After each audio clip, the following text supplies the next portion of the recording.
आपत्कालीन परिस्थितीत कितें उपाय येवजण करूं येता हाचें नियोजन तशेंच पूर्व प्रशिक्षण दिवपा खातीर NDRFचो पंगड गोंयांत आयला। 3 तारखेर उत्तर आनी दक्षिण गोंयांत अशे 2 सुवातेर ही मॉक एक्सरसाइज जातली। तशेंच एक सेशन काल सेक्रेटरिएट पर्वरे हांगा जालें। जे इक्विपमेंट्स डिझास्टर मॅनेजमेंटा वेळार यूज जातात ते सगळे इक्विपमेंट्स डिस्प्ले हांगा केल्ले आमकां पळोवंक मेळटा। जर एखाद्या वेळार आपत्कालीन स्थिती उप्रासली जाल्यार राज्य तयार आसा काय ना हें पळोवपाक ही मॉक एक्सरसाइज जातली म्हणून महसूल सचिवांच्या पत्रकार परिशदेत सांगलें।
The aim of this mock exercise is to see as to what is the preparedness level of the state of Goa.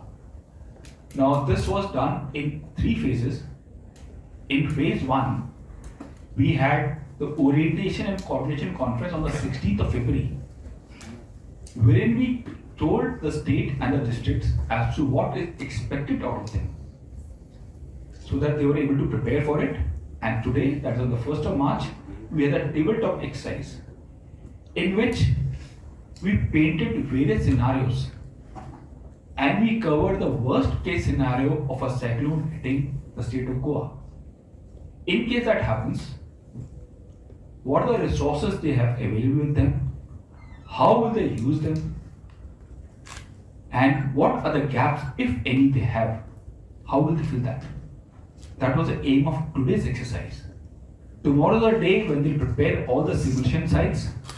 We have given them 5 simulation sites wherein we will see their prophetic evacuation, search and rescue mission, how they do the search and rescue. Then also how the hospitals are prepared to get your mass casualties. And also in case of a hazardous chemical industry also getting sucked into the cyclone environment.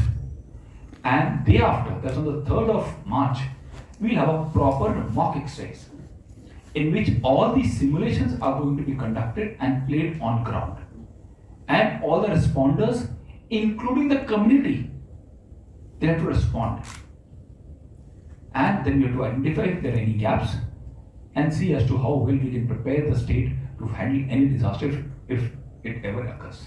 So that is how the broad exercise is going to be conducted. Thank you.